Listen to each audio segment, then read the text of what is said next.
oil পামৰ কাৰণে ফুৰিবলৈ পাইছে প্ৰফিট হৈছে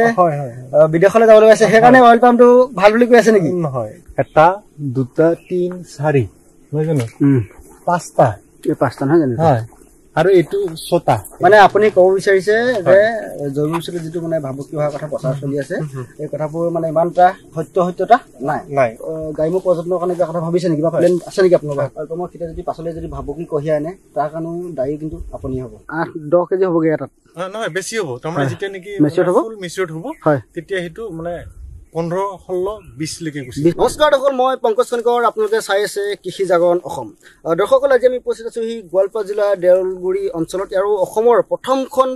অইল পামৰ বাগানত ইয়াতে 160 বিঘা মাটিত 6জন কৃষকে মানে অইল পামৰ খেতি কৰিছে আজি আমি অইল পামৰ খেতি বিষয়ে সবিশেষ এটো যে তথ্য আজি আমাৰ দৰ্শকসকলক জনাবলৈ চেষ্টা কৰিম অইল পামৰ খেতি কেনেকৈ কৰা হয় খেতি কৰিলে আমাৰ কৃষকসকল কেনেকৈ লাভান্বিত হ'ব বা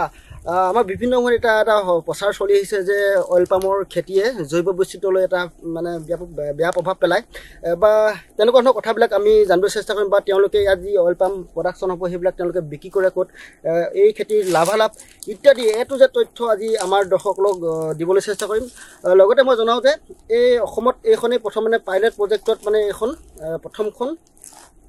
অইল পামৰ বাগান এই বাগানখনত ভাল ফলাফল পোৱাৰ পাছতেই বৰ্তমান 18খনকৈ জিলাত ইয়াত ভাল ফলাফল পোৱাৰ পাছতেই তাত মানে খেতি কৰিবলৈ চৰকাৰে সিদ্ধান্ত লয় কৃষক হৰকান্ত বসুমতাৰীৰ নেতৃত্বত এই 6জন কৃষকে ইয়াত 160 বিঘা মাটিত খেতি কৰি আছে আমি ইয়াত কৃষক কেইজন উপস্থিত আছে আমি তেওঁলোকৰ লগত কথা পাতিম তাৰ পূৰ্বে মই অকণমান দৃশ্য গোটেই বাগানখনৰ চাৰিওফালটো এবাৰ দেখুৱাবলৈ যত্ন কৰিছোঁ চাব পাৰে এটা বৃহৎ এলেকা 160 বিঘাকৈ মাটিত তেওঁলোকে খেতি কৰি আছে প্ৰথমে এখনত মানে ইয়াত এই জেগাটোত এতিয়া এখন মানে খুব ধুনীয়া জেগা হৈছে কিন্তু ইয়াৰ আগতে ইয়াত মানে এডোখৰ পেলনীয়া ঠাই আছিলে আৰু তেওঁলোকে সেই পেলনীয়া ঠাইখিনিক সৎ ব্যৱহাৰ কৰিছে আৰু তেওঁলোকে ইয়াৰ পৰা এটা বছৰি এটা ভাল উপাৰ্জন কৰিছে আৰু মই আমাৰ দৰ্শকসকলক জনাওঁ যে মানে অইল পামটো এই এবছৰ কৰাৰ পাছতে মানে 30 পৰা 35 বছৰলৈকে ইয়াৰ ফল পাই থাকে বুলি আমি অলপ কথা পাতোতে জানিব পাৰিছিলোঁ বাকী যি হওক আমি ইয়াত আমাৰ কৃষক এজন উপস্থিত আছে আমি তেওঁলোকৰ লগত এই গোটেই কথাখিনি পাতিবলৈ চেষ্টা কৰিম দৰ্শকসকল আমাৰ সৈতে উপস্থিত আছে কৃষক হৰকান্ত বসুমতী দাদা নমস্কাৰ দৰ্শকসকলক জনাওঁ যে তেওঁৰ নেতৃত্বতে এই 160 বিঘা মাটিৰ মানে অইল পামৰ বাগানখন গঢ় লৈ উঠিছে দাদা মই আপোনাৰ পৰা প্ৰথমে জানিব বিচাৰিছোঁ এই অইল পামৰ খেতিৰ কথাটো আপোনাৰ মনলৈ প্ৰথম কেনেকৈ আহিল বা কেনেকৈ গম পালে একচুৱেলি আমি মানে চাকৰি বা কিবা কাম বিচাৰি আচলতে আমি কেবিকেৰ কাষলৈ চাপিছিলোঁ তেতিয়া তাৰমানে অকণমান খেতিৰ প্ৰতি অকণমান মানে কি আছিলে মানে আগ্ৰহী আছিলে সেইটো কাৰণে আমি কেবিকেত গৈ মানে কিছুমান বস্তুৰ কথা জানিছিলোঁ জনাৰ পিছত মানে ডক্টৰ টম্বৰুৱা ছাৰ তেখেত এতিয়া নাই এক্সপায়াৰ হৈ গ'ল তেখেতে মানে আপোনালোক মানে ক'লে যে অইল পামৰ খেতি কৰিব লাগে বা এটা স্কিম আহিছে সেইটো কৰিব লাগে তাৰপিছত আমি এটা NGO বনালোঁ জাইতুন ছ'চাইটি NGO বুলি সেইটো আমি 2014ত আমি ৰেজিষ্ট্ৰেশ্যন কৰিলোঁ কৰি মানে পামঅইলৰ কিবাখিনি এপ্লাই কৰিলোঁ এপ্লাই কৰাৰ পিছত এগ্ৰিকালচাৰ ফালৰ পৰা আমাক মানে দিয়া হৈ গ'ল পুলিটো ক'ৰ পৰা আনিছিল প্ৰথম একচুৱেলি মানে কি হ'ল এইটো এগ্ৰিকালচাৰৰ ফালৰ পৰা আমাক দিছিল পুলিটো যোগান ধৰিছিল আৰু আমি ভাবিছিলোঁ মানে হ'বনে নাই বুলি এইটো পাইলট প্ৰজেক্ট আছিলে এই পাইলট প্ৰজেক্ট বেচিছত আমাৰ গোৱালপাৰা আৰু কামৰূপটোক মানে কি কৰা আছিলে টাৰ্গেট কৰা হৈছিলে আৰু আজি দেখিছোঁ এইটো মানে খুব ভাল যিহেতুকে আমি মাহত দুবাৰকৈ হাৰ্ভেষ্ট কৰোঁ আপোনালোকে মানে এইটো মাটিটো 160 বিঘা মাটি কম মাটি নহয় এই মাটিটো কেনেকৈ পালে বা কাৰোবাৰ লিজত লৈছিলে নিজৰ মাটি হয় আচলতে এইটো মানে এটা ফুটি থকা খেললৈ নাছিলে আচলতে প্ৰথমতে আগতে আমাৰ আহু খেতি বুলি কৈছিলে মানে আহু খেতিটো ইয়াতে আমাৰ ককা দেউতা আজু ককা দেউতা তেওঁলোকে মানে মিলিজুলি কৰিছিলে এইটো আচলতে মৌজাৰ মাটি তো এতিয়া মানে ইয়াং গ্ৰুপ ক্লাব এটাই চাই অলংবাৰ ক্লাব বুলি এটা গ্ৰুপ আছে তেওঁলোকে চাই তেওঁলোকৰ পৰা আমি লিষ্টত লৈছিলোঁ হয় আৰু কিছুমান আছিলে মানে নিয়দিপাট্টা মাটি আছে সেই নিয়দিপাট্টা মাটিবিলাকক তেওঁলোকৰ পৰা আমি মানে লিষ্টত লৈছোঁ 35 ইয়াৰ্ছৰ কাৰণে 35 বছৰ কাৰণে লিষ্টত লৈছোঁ দাদা আপোনালোকে এই খেতি পদ্ধতিটো মানে এনেকৈ যে ৰুব লাগে বা দূৰত্ববিলাক এইবিলাক কথা কেনেকৈ জানিলে ট্ৰেইনিং কৰিছিলে আপোনালোকে হয় ট্ৰেইনিং আমাক মানে এগ্ৰিকালচাৰে ইনভাইট কৰিছিলে আৰু মানে কেবিকে জইনলি আমাক মানে কাইগুচিত ট্ৰেইনিংটো দিয়া হৈছিল মানে গছজোপা ৰুলে তাৰপিছতে আমি এই যিখিনি গছ দেখি আছোঁ এই গছখিনিৰ বয়স কিমান এটা বয়স মোটামুটি 11 বছৰ হৈছে এইখিনি আমাৰ হয় 11 বছৰ হৈছে কিন্তু আমাৰ 16 চনৰ পৰা আমি ষ্টাৰ্ট কৰিছো মানে 16 চনৰ পৰা গছৰ পুলিটো ৰুইছে আপুনি হয় বাগানখন 16 চনৰ পৰা ষ্টাৰ্ট হৈছে মানে 11 বছৰ 11 বছৰ মানে এনেকে হল পুলিটো আনি থৈ দিয়া হল পুলিটো আনি ৰাখিছে হয় কিছুমান অসুবিধা মানে প্ৰথম যেহেতুকে এটো খেতি আছিল আমাৰ গোৱালপাৰা ডিস্ট্ৰিক্ট অসমত বুলি কওঁ হেতু কাৰণে কিছুমান মানুহে আমাক এগেইনষ্ট কৰিছিল যে এটো ফলটো হ'ব না নাই বা মানে পইচা পাম নে নাই তেনেকুৱা কনফিউজন আছিল এনেকে কনফিউজন আছিল আসলে তেওঁলোকে মানে আমি মাটি ৰেডি কৰিছিল যদিও তেওঁলোকে আমাক মানে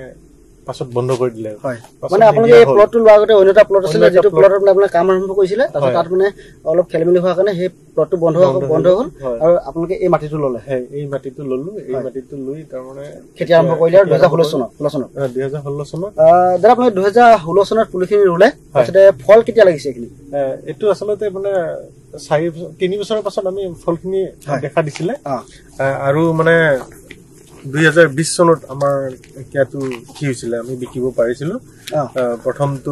মানে ক'ত বিক্ৰী কৰিলে মানে কাস্টমাৰ মানে তেওঁলোকৰ লগত কানেকচনটো কেনেকৈ হৈছিল হয় এটো আসলতে এগ্ৰিকালচাৰ ডিপাৰ্টমেণ্টে আমাক কন্টাক্ট কৰাই দিছিলে তেওঁলোকৰ লগত এমইউ কৰা আছিল যে তেওঁলোকে যিখিনি প্ৰডাকচন হয় তেওঁলোকে ল'ব লাগিব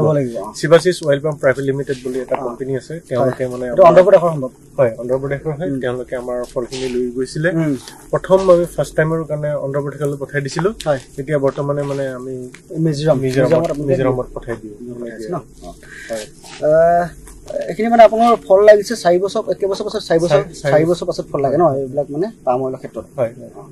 দাদা আমি গছজোপা কাষলৈ যাওঁ গছ আমাৰ দেখাবলৈ চাব এই গছজোপা বয়স হৈছে মানে চাবলৈ গ'লে 11 বছৰ বয়স হৈছে নহয় জানো 11 বছৰ হৈছে 8 বছৰ মানে পুলিটো ধৰিলে 11 বছৰ নাই কিছুমান আছে মানে যোনবিলাক অপ আছে এটো আমি দেখিব যে মানে যোনটো নেকি হাইট হৈছে হেতু 11 বছৰ হৈছে যোনটো হাইট কম আছে হেতু মানে 8 বছৰ লৈ আছে হেনেকে এতিয়া আপোনালোকে 4 বছৰ দিন ফলটো পাই আছে ফল পাই আছে নে এজোপা কেনেকৈ লাগে এজোপাত আসলতে যদি ভাল মানে এতিয়াটো এটা অফ সিজন তথাপি আমি ইয়াতে ফল দেখিছো মানে অফ সিজন হলি আমাৰ ইয়াতে মানে 500টা মান মানে বাঞ্চ আছে মানে প্ৰতিটো গছত আমি দেখিবলৈ পাইছো যে মানে 18টা মানে 9 মাহ মানে 18টা যদি আমি কি কৰো মানে এফএবি ধৰো মানে আমি হাফ মানে 9 ডিগ্ৰী 18 নহয় জানো মানে 9 মাহে আমি হাৰভেস্ট কৰিব পাম আৰু হেনেকে আমি কনফাৰ্ম কৰিলো আৰু এতিয়া এনে এজোপা গছত এবাৰত আপোনাক কিমান কেজি চিঙে এবাৰ মানে এটাই চিঙো আমি মানে 15 দিনৰ মূৰে মূৰে এটাকে হাৰভেস্ট কৰো ইয়াৰ এটা চিঙে এটা চিঙিলে তাৰপিছত 15 এইটো চিঙিব হয় তাৰপিছত ধৰো এনেকৈ চিঙিব হয় তেনেকৈ 15 দিনৰ মূৰে মূৰে মাহত দুবাৰকে মাহত দুবাৰ চিঙিলে মানে মাহত এনে এটা কিমান কেজি মান ওলায় এটাত মানে কমেও মানে 15 কিলোৰ পৰা 35 কিলো লৈকে থাকে এটাত আৰু মানে এবছৰলে মানে এমাহত তেলে আপোনাৰ 30 কিলো মান চিঙিব পাৰে আৰু কেজি কেই টকা হয় বৰ্তমান আছে 15 টকা 78 পইচাকে আছে বৰ্তমান 15 টকা আৰু কিটা কম আৰু সিজনত অকমান কম হয় সিজনত তাৰমানে বেছিকে হৈ যায় প্ৰডাকচন তো বেছি নহয় 1 টকা 2 টকা তেনেকে কমত আহে এতিয়া মানে অন্ধ্ৰপ্ৰদেশৰ আপোনালোকে হলে তেওঁলোকক ফোন কৰিব যে আহক আমাৰ মাল ৰেডি হৈ গ'ল আপোনালোকে আহিব লাগে তেওঁলোকে বস্তুটো ঠাই লৈ যাব এতিয়া অফ সিজনত গাড়ী আহি আছে না নাই এতিয়া অফ সিজনত আহা নাই কেৱল মানে আমাৰ নষ্ট হৈ যাব নেকি হয় নষ্ট হৈ গৈছে এটো আপুনি দেখিছে এটো নষ্ট হৈ গৈছে এটো নষ্ট হৈ গৈছে আসলতে এটো আমাৰ মানে ফেব্ৰুৱাৰীৰ প্ৰডাকচন আছিল এটো দুটা আমাৰ লস হৈ গ'ল তো যদি আমাৰ ইয়াতে যেটো কোম্পানীটো হৈ যায় তেনে হলে এইখিনি পইচাও আমি পাবলৈ থব না হয় তেতিয়া আমাৰ কৃষকৰ প্ৰফিট হলে এতিয়া প্ৰায় মোটামুটি আমি যদি চাবলৈ যাও 1 লাখ টকা মান আমাৰ মানে লস হৈ আছে 1 লাখ টকা হয় যদি ইয়াত মানে ইন্ডাষ্ট্ৰি হৈ যায় অসমত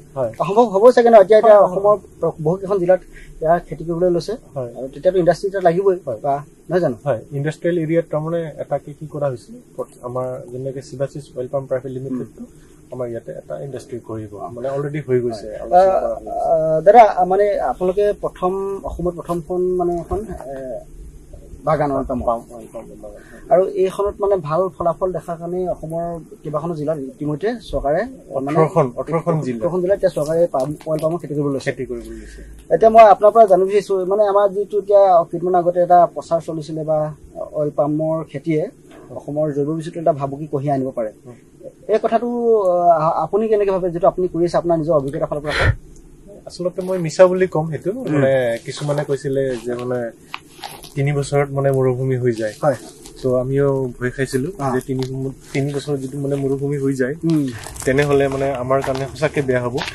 কিন্তু কথাটো আমি দেখা নাই ন দেখা এই আমি এই পৰিৱেশটো আমাৰ দৰ্শকসকলে চকুৰে চাব পাৰে হোৱা নাই বা পাছত হয় যদি আমি এইটো মই ইমান নাজানি কথাটো গতিকে আপোনাৰ পৰা জানি বিচাৰিছো হয় তাৰমানে কি ক'লে মানে তেওঁ কৈছে যে মানে একো গছ নগজে মানে বন গছ একো নগজে বুলি কৈছে কিন্তু আমি প্ৰতি বছৰে মোটামুটি 40-50 হাজাৰৰ পৰা 1 লাখলৈকে আমি মানে বন কাটিবলৈ খৰচ কৰিবলগীয়া মানে হাবিবিলাক চাফা কৰিব লগা সেইবিলাক আছে আপোনাৰ দেখিছে আপোনাৰ বেক সাইডত দেখিছে বাৰু তো মানে এনেকে মানে প্ৰতি বছৰে আমি চাফা কৰিব লগা হয় মানে হাবি বন কাটিবৰ কাৰণে কাটিবলৈ আৰু মানে কি এতিয়া আমি গৰু চৰি থকা দেখিছো ইয়াত বাৰু হয় গৰু আৰু চৰাই চিৰিকটি আহে নে হয় তাৰ এইটোতো আৰু মানে ভাল কোৱেশ্চন কৰিছে আপুনি যিটো নেকি আমি চৰাই খেদিবলৈ আমি মানুহ এজন ৰাখিব লগা হৈ যায় মানে প্ৰায় মোটামুটি 500ৰ পৰা 1000 পক্ষী আহি ইয়াতে মানে ফলখিনি আমাৰ নষ্ট কৰে এইটো নৱেম্বৰ আৰু ডিচেম্বৰ এই দুটা মাহত অক্টোবৰ নৱেম্বৰ ডিচেম্বৰ মানে অক্টোবৰ লাষ্ট নৱেম্বৰ ডিচেম্বৰ মানে তেনেকে মাহত আমাৰ মানে পক্ষীয়ে খায় যেনেকে আমি মইনা বুলি কওঁ শালিকা বুলি কওঁ চৰাইবিলাক মানে প্ৰায় মোটামুটি 6-7 বিধ মান আমি পক্ষী দেখিছো আৰু তাৰ উপৰিও মানে ছাগলী খায় এইটো মানে আৰু গাহৰি গৰু যে মানে কিছুমানে কৈছিলে যে মানে এইটো খালে মানে জীৱ-জন্তুৰ কাৰণে মানে খুব বেয়া বুলি কিন্তু আমি দেখিছো মানে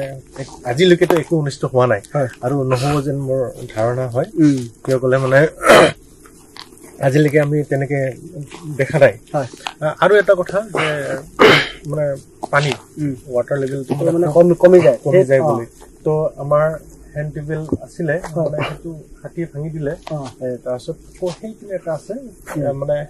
সেইটো আচলতে যেতিয়া নেকি আমি 2014 মানে সেই ফাৰ্মটো মানে আৰম্ভ কৰিছিলো বৰিংটো কৰিছিলো লেবাৰৰ কাৰণে আমাৰ এই কিয়বিলাকক পলিবিলাকত দিবলৈ মানে পানী দিবলৈ আমি আৰম্ভ কৰিছিলো তো তেতিয়াৰ পৰা এতিয়ালৈকে সেই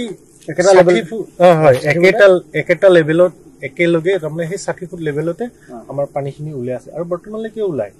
তো মই এইটো ক'ব বিচাৰিম যে মানে এই ৱাটাৰ লেভেলটো আমাৰ একো মানে অনিষ্ট হোৱা নাই